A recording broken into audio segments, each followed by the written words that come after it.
child has learned over time, and how do you provide needed support for that child to scale. Then there are about 3.5 years average interrupted education per displaced child. So imagine a child that is moving from one place to the other, have to spend a moment in one IDP and is moved to another IDP. There are lots of disruption in their learning stage. And then, like the AI facilitator talked about, this AI tool, the air boots, ed boots, you see that there are issues around languages. So you have Hausa, Kanuri, Fufude, English. These are conflicting languages because these people, most of them do not speak English. So I was excited when they say the solution they're providing will be able to provide language, solutions. And then 89% of IDP families earn not less than 50,000 naira monthly. And we already know that the economy doesn't support that. So if you go to market now, like I went yesterday, I sent a colleague of mine to go yesterday, a small basket of tomatoes about 25,000. So if we already have food crisis, in the IDP, and if they have to fend for themselves from what they're trying to earn, and they still have the children go to school, that's not going to be very sustainable. And most of these families have 5 children, have 6 children, maybe a family of 10 sometimes, that have the issues that are arising from even the solutions that are available. You see that we have issues around short-term funding, which of course is even a more global issues in terms of funding. Is not adopting those solutions and making it a budgetary, emergency and priority. That's the word, budgetary priority to include these solutions in the annual budget. Then you also see emergency focus with weak sustainability planning. There's a lot of low planning when it comes to humanitarian limitations in the IDP. Then there's a donor fatigue, like I just mentioned, repeated funding gaps. So donor fatigue simply means that I'm a donor, I'm for instance UNICEF, and I've been funding this work for say maybe 10 years or 5 years, and over a period, I see that I'm not getting tangible. So because donor funding is not just about grants, it's not about free money. And there's one of my article that I said that grants is not free money because there are results that has to back up the justifications that you have to submit to your donor to keep giving you money. But when you look at generally the donor trends, it's not just in IDP, you look at donor trends, you see that donor fatigue comes up always because I believe that if I put in $35 million into IDP work, I should tangibly in the next 5 years see a reduction, like Dr. said, a reduction in the number of IDP that are stranded and can or will not be able to access basic social amenities. So then government challenges is the overstressed public education system. You can agree with me that none of us will be very happy in this room to put our children in government school. I don't know if you have your children in government school.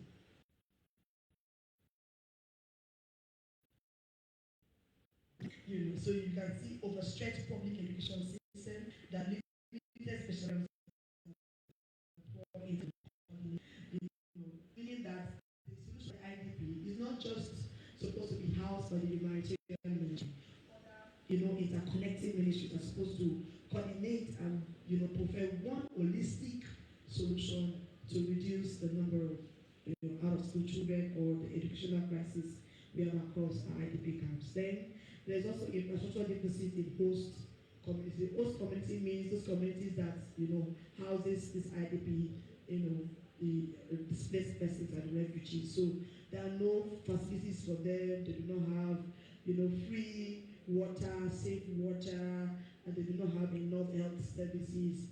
I don't know how many of you went to primary health care in the last 1 year. I can attest to that. I cannot cross them. But even when you go to the public hospitals, I don't know one of gone to Gariki the last few months. Gariki used to be, the stop point for some of us because it could provide is a public-private entity. So government has some components of shares and then a private entity. But if you go now, they are still good. They are one of the best when it comes to public-private services. But you see that the crowd is a lot. And so people have to spend like 3 hours to be able to access healthcare. That is enough to, discourage you from going there. So imagine having that in host communities where you don't even have good facilities. You're not sure that when there's no lights, you can access electricity. Now we've had issues around people that have to give birth or doctors that have to do operations with torchlights. Those are the kind of things that you see when you go to the field, and we do a lot of this work, and it's really really heartbreaking. I've practically had to lead campaigns that I've seen a woman give birth on the road in this country. In this country. So you see, these are why some of our current responses fall short. Inadequate health services, inadequate educational facilities, unlinked curriculums, lack of funding, lack of government priorities, to these issues. Now, what are durable solutions framework? One of it is local integration. I personally believe that we can solve our problem locally. As much as we look at global context, we look at international best practices, we must not, do a full cultivation of these solutions to our country because it's not sustainable. Nigeria is a large country. We are big, 250 million. And for us, it's an advantage rather than a disadvantage. The only problem there is that the limited, it's not limited funding, I think limited lack of interest from the government to ensure that locally generated revenues work for the people. So even with the Tinubu administration, when the local government autonomy was passed, you see that most people were rejoicing. But how many of you know what your budget says? How many of you from your local government can tell us that you can click your phone and see what your budget looks like at your local government area? You understand? So beyond us looking at Tinubu and looking at the federal solutions, sustainable development starts locally and must be driven and promoted locally.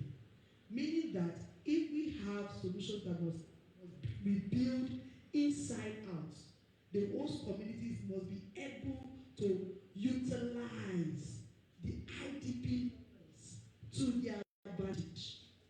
I think that's the word. Utilize the IDP numbers to their advantage. Meaning that I have an extra 200 people coming into my community. What solution, what contribution can they bring to the community that will internally generate resources to sustain their well-being? And I feel that's the word, and that's the angle that even the NGO sector is moving into now. We are not entirely dependent, like in my organization that I lead.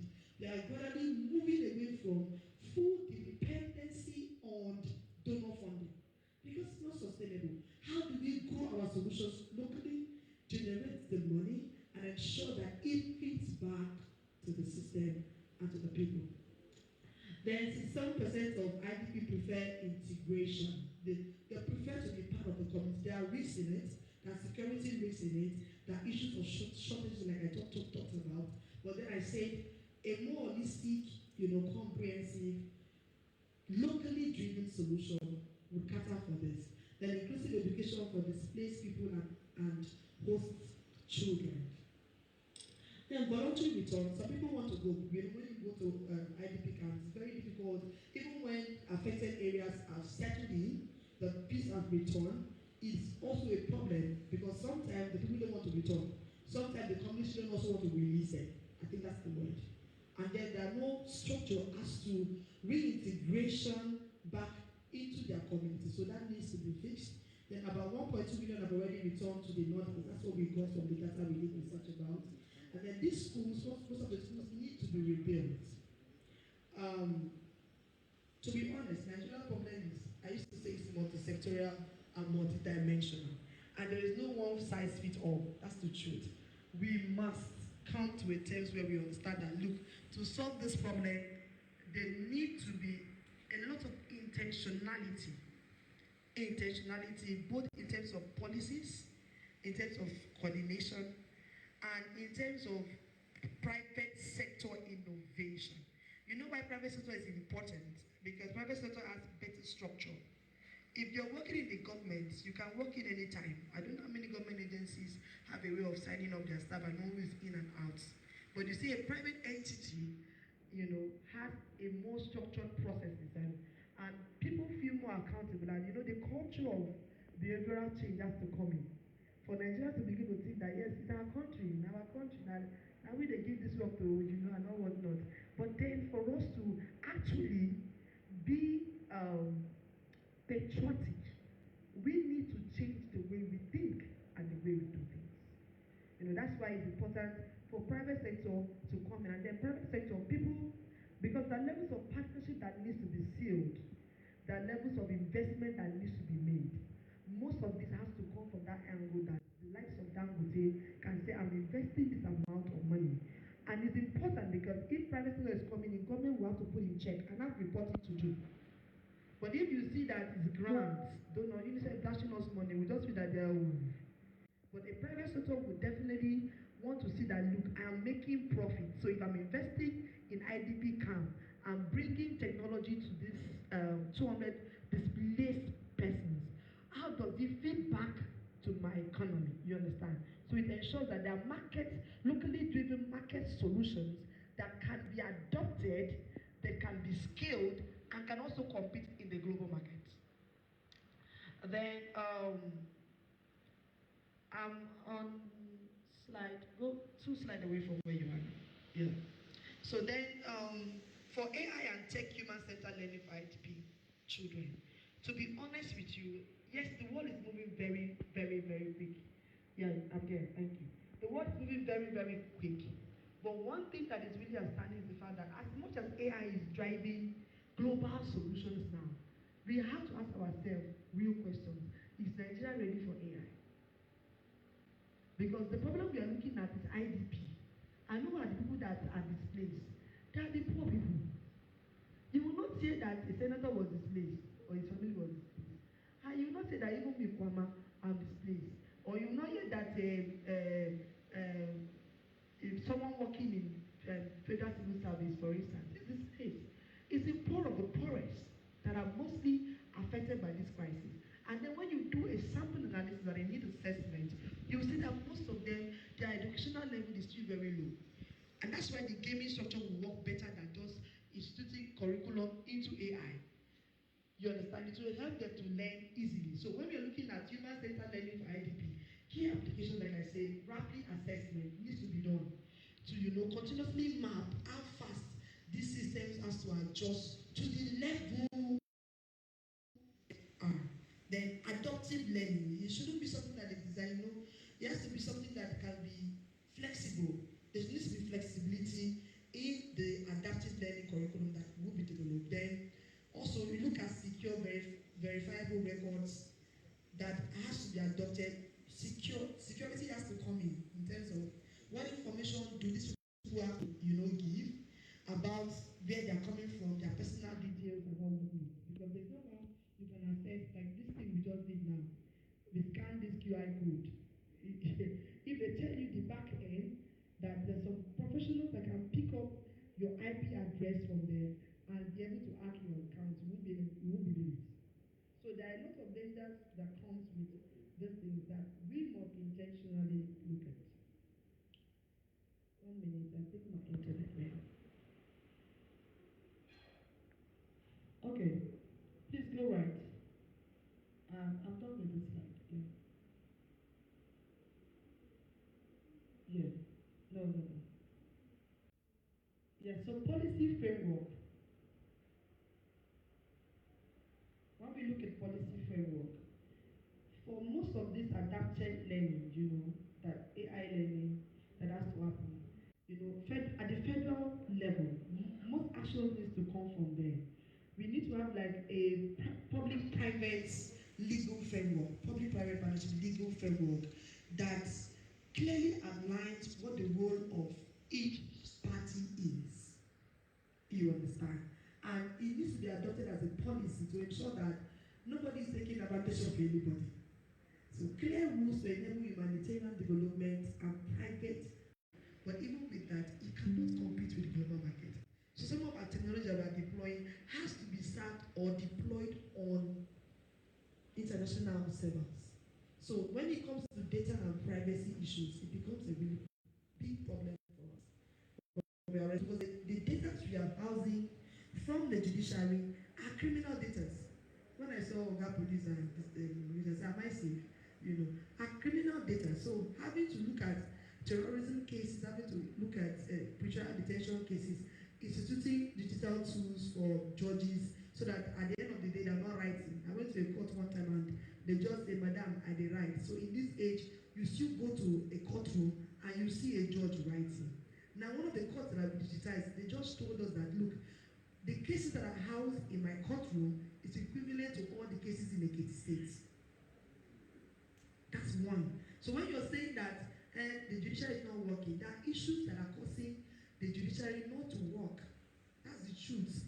That one man like you will have to sit on more than 30,000 cases, and then every day he has to manually be, having proceedings of 20 cases. My sister, that's a lot, or my brother, a lot of writing, a lot of back pain, a lot of health issues that they just have to go through, even if they are so passionate and committed. The best they can do is 8. To be honest with you, the best they can do is 8. And then that's not the problem. After they finish now, they should have to carry that in the roads, go and type it. I mean, go and manually type it and then adopted by both complainants and prosecutors and everybody, and then brought back to. So you see, when the case are adjourned 3 months, that's the reason. That's part of the reason. It's not because they are wicked. Part of the reason, because the other administrative processes that has to go through is not digitized. And that's the judiciary. So talk about IDP. And in this case, the government is not even trying to prioritize. Now we are blowing alarm and say, digitize the judiciary. It will reduce the workload. When you go to correctional centers or when you go to police, look out for files. You see files that, or you go to Ministry of Justice, you see files everywhere. That's evidence lying, but fallow. And some of those things will be there. And the persons that defied his death has been in prison for more than 10 years, has not appeared before a judge. So you see the problem. And these are the issues we're talking about. We need policy framework that allows public-private partnership, because even with as much as our donors are supporting us to do, we need government to adopt this. We need private sectors to say, look, I'm going to invest some capital or some of my, yearly returns to this. You understand? Then at the state level, I also mentioned, please, this slide will be shared 0 or not. We can't do this in 20 minutes. Inclusive education plan. So integrate displaced learners with the host communities, teacher training. To be honest, we need to do that. I know that generally our educational system is an overhaul, because I don't know what we are teaching in our schools. Because it does not match the current problems and challenges of this country. When you say that you're mixing H2O, water, H and 2O, we will now be reading it. You read it, me like this, I read chemistry. As first degree, you read it, H2O. Then when you finish coming out, you didn't see H2O anywhere. You didn't see H2O anywhere.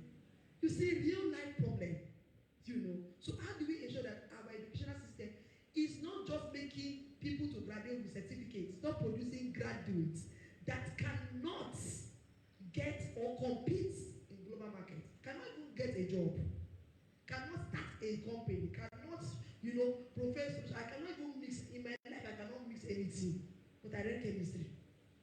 I can't mix anything.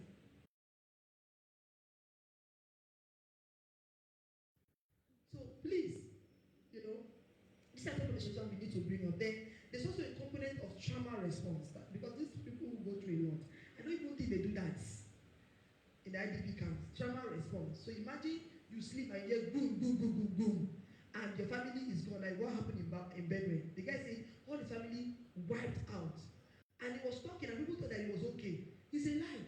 That guy has locked out. He's not in this world again. And then you carry him to IDP, and you say you want to teach him AI. He will not hear you. He will not be going there left and going right. He's mentally destabilized. And so government needs to look at that component locally. How do we provide psychosocial response trauma systems for them? There's also the component of private sectors, donors, and so I'll just go to call to action. For us, call to action is government leaders, and I wish there were more government people here. To enact IDP education policy, like I've said, dedicated budget lines, very important. I doubt if we have anything on the budget line that's used to IDP.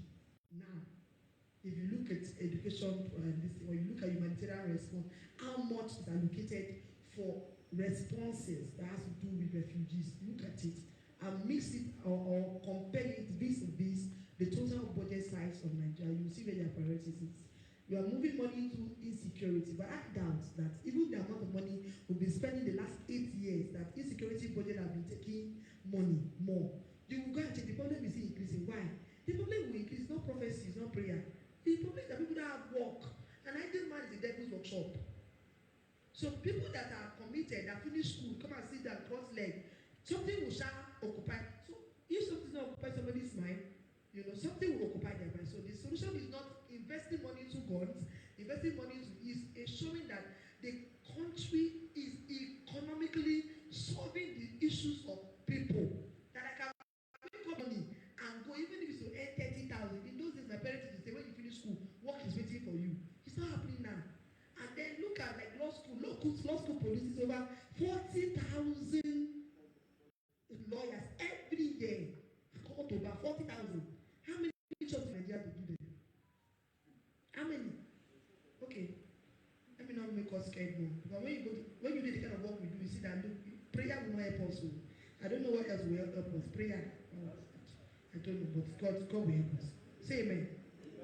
So we have to invest in teachers training and infrastructure for inclusive class. That one is another case entirely and needs to be treated. I don't want to say much. I read education in my first degree.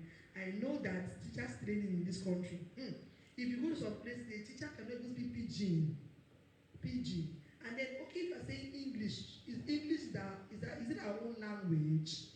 You know, let's not talk about it. Private sector, invest in ed-tech, skill training, and off-grid solution. Off-grid because it's important. There's no light anywhere, so we need solar. Then offer job internship, marketing training for displaced youths.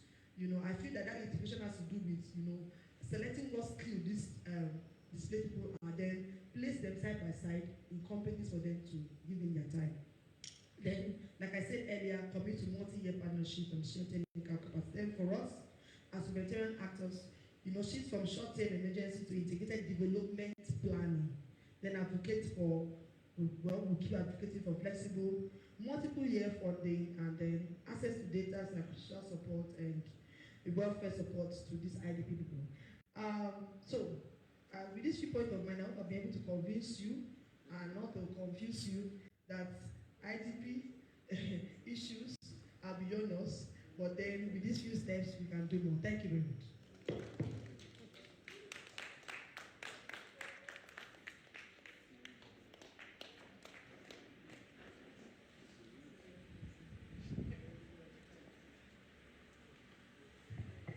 I hope with these few points of mine, I've been able to convince you and not confuse you. Please, can you give a round of applause? Thank you very, very, very much. Well, people that study chemistry can't mix anything. So, she's a very senior chemist. So, but today she's into development. Her voice is louder in the development world than in chemistry. And I've been telling her to be shattered. When she's shattered, she will begin to learn how to mix things and maybe mix chemistry with development policies. Well, that said, I think I want to believe the message is becoming clearer and clearer. The focus is becoming very, very unequivocal, and as such, can we give the CEO of Public-Private Development Center, Mrs. Lucy James Abagi, another round of applause for that excellent presentation. Well, she said she's very close to me. We share a whole lot, and growing up together with people like this has always inspired me to become a better me. And I want to thank her for finding time to be here. Thank you very much. The coalition will appreciate you for being here, as well as all our guests. Before we go to the presentation, because we are just like 2 minutes above the time, before we go into the presentations of the certificate to all the speakers, and that, please, can you, Madam Lucy, please, just one thing before you go, please. One thing. Yes, you can sit down, just one thing. I crave the indulgence of the representative of the IGP And thank you very much, sir. You've shown a sense of humility despite your schedule. So just in the next room, we'll do the presentation. We're rounding up. Your presence, we are going to have a group photograph so that will form part of your report. So thank you. Please, can you give the rep of the IGP a round of applause? Excellent, ma'am. Excellent, ma'am. Now, few questions, and to moderate this, I want to call on. Okay, let's just have a few questions. Maybe you have any question in any of the paper presented. Can we have that? Few questions anywhere now that the presenters are here. Anyone? If you have any question. Oh, you are a good student. Please, okay, we have one hand. All right. Two, all right. Please, can we have a microphone? Three, quickly. Your question does not need introduction. Okay, you can introduce yourself but not introduce the question. Don't introduce the question, just the question and your name and organization. Please pass the mic. Let's start from the lady because they say ladies first, right? Quickly, sir. Give her the microphone. 1 minute. 1 minute. 1 minute. 1 minute. Each question is 1 minute, please. All right, thank you. Your name, organization, and question. Okay, go ahead. Okay, good afternoon, everyone. All right, have this. Good afternoon. My name is Mrs. Helen. So my question goes directly to Mrs. Lucy, if I'm correct with her name. The first question I want to ask is, what are the factors that ignite the donors' fatigue and withdrawal? That's one. How can we use AI? How can we use AI to bring IDP counts into to reduce the increase rather? How can we use AI to do that? Then the IDP victims, I can say from what you have discussed so far, some of them will be reluctant to leave the camp. What efforts are we or can we use? What process can be adopted into making those that can stand on their feet to leave the camp? Because I feel that most of them might be relaxed because of the things they get. And then talking about the educations, I know the people that are on that or in the IDP camps have different levels of mentalities. How do you intend to use AI or other method to differentiate them in order to give each person what he or she requires at every given moment? Thank you. Okay, they've noted it. Please, next question. Okay. Let me say very big thank you for this very elucidating conference. I'm coming from the standpoint of the young man who spoke so well about AI, and I'm buying into what he said. The question is, how well can we adopt your model? Not only to educate the IDPs, I'm lifting it to the extent that we can even use it to educate the market women. Empowering people in the generality of the public goes a long way. Imagine the market women, if you can take them off 1 hour after they leave their normal duties. We can use this young man's model of the laboratory to upgrade knowledge and bring it down. So how well are you presently selling your model to government? If you are not, could we explore opportunities where your model will be of immense beneficial to this country? Thank you. Thank you. My name is Engineer Kayode. I was in the UN, but I'm now privately engaged. Thank you. Good afternoon.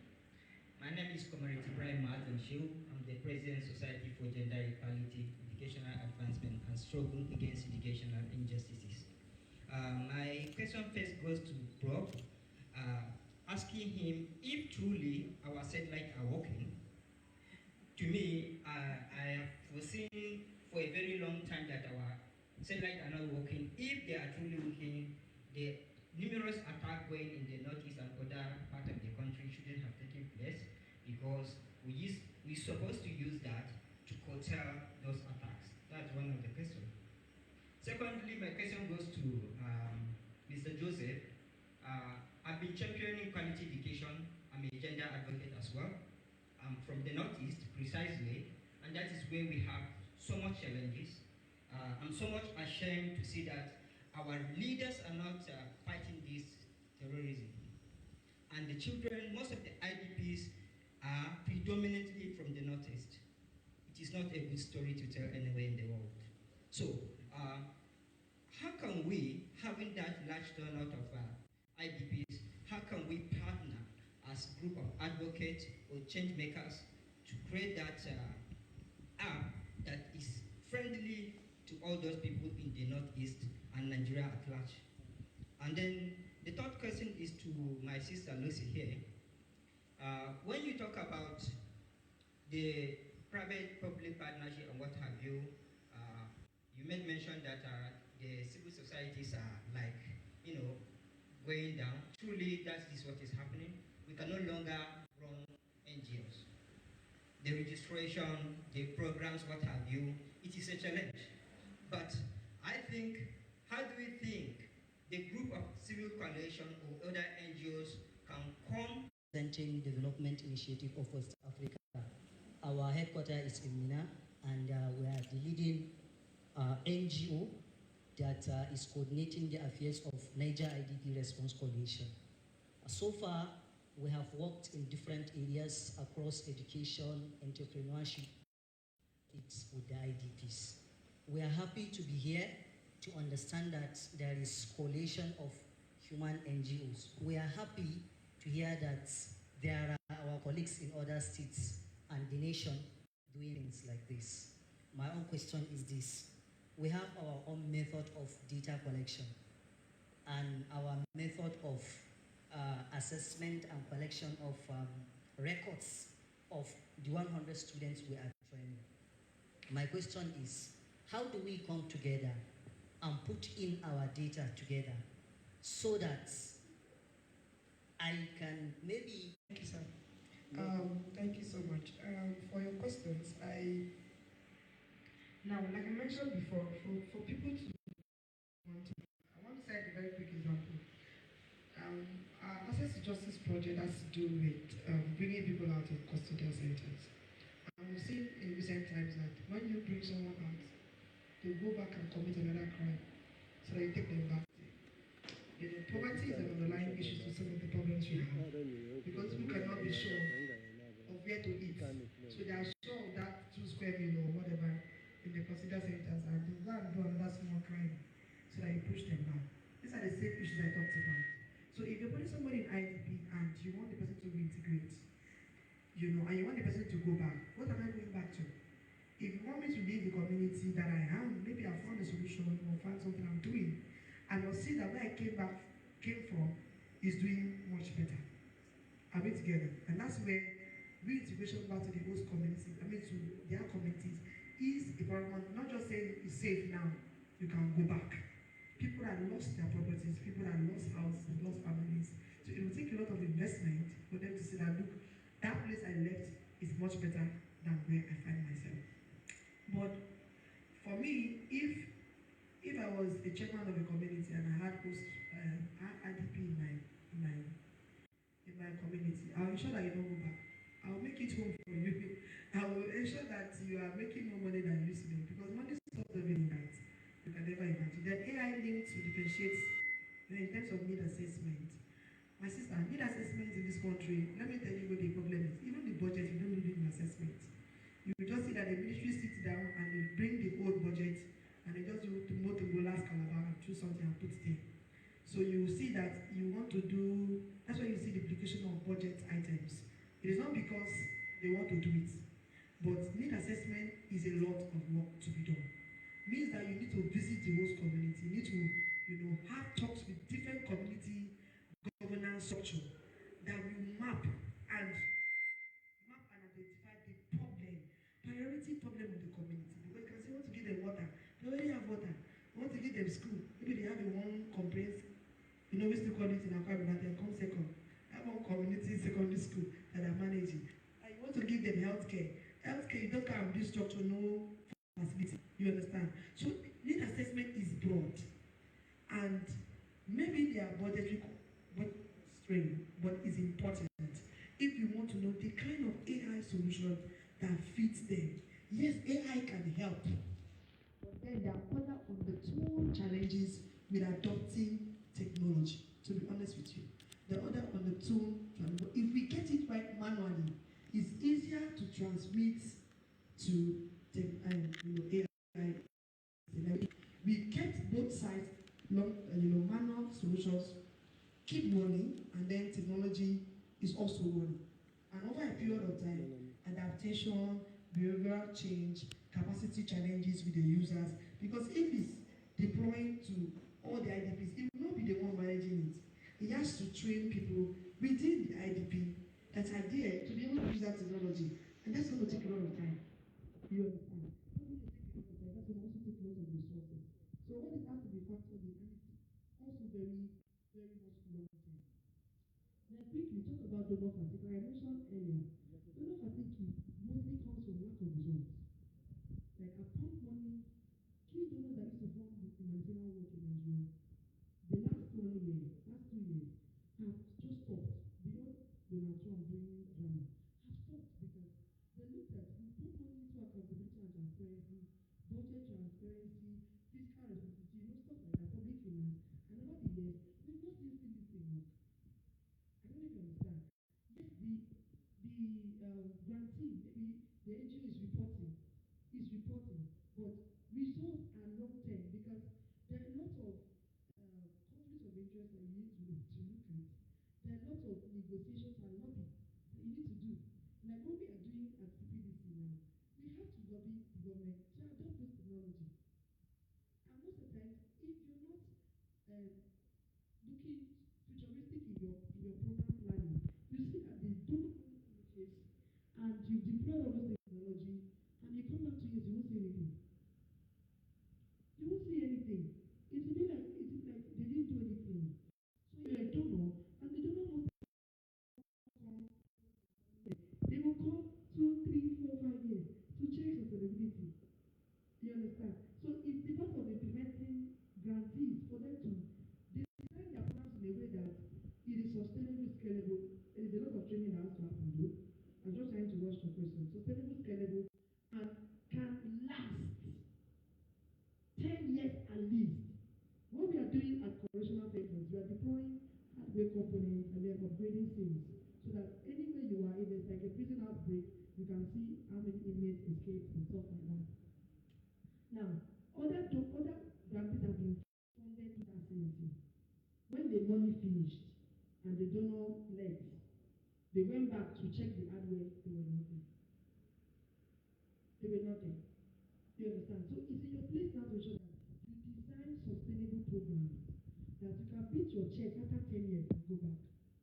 If not, your donor will not give you money. You understand? Your donor will not give you money. Just tick the box. That's what we call it. You tick the box. So that's what happens with donor fatigue. You will see the likes of Paris Fund and all those ones. The money, you cannot account for it.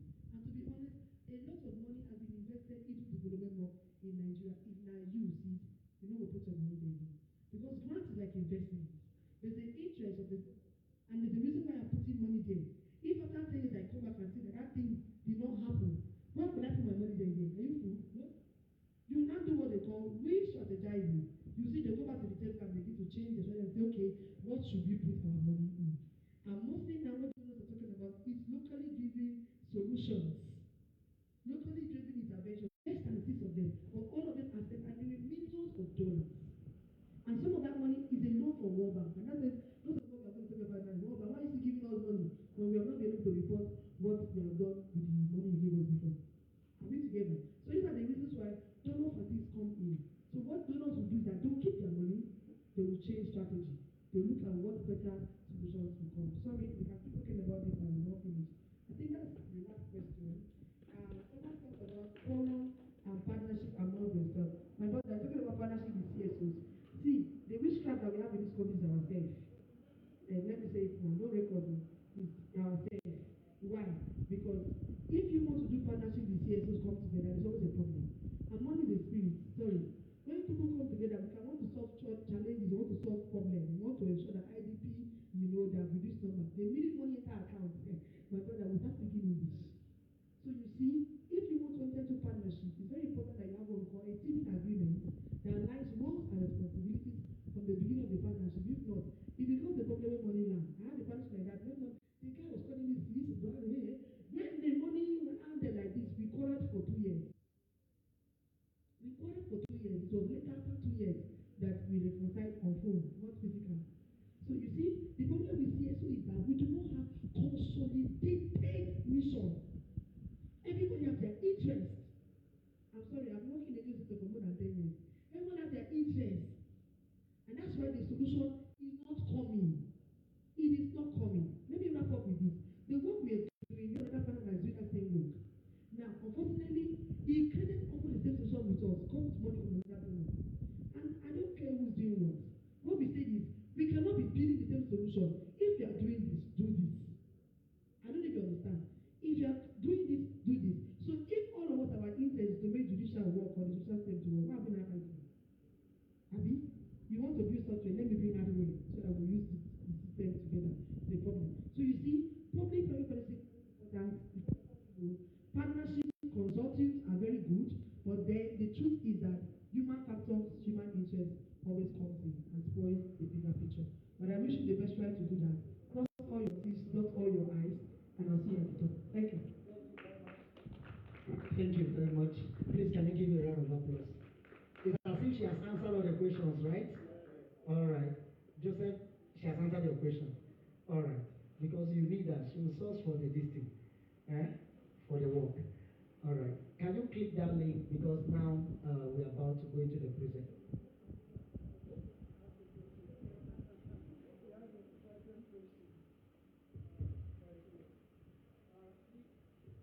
One of the participants asked a very critical question.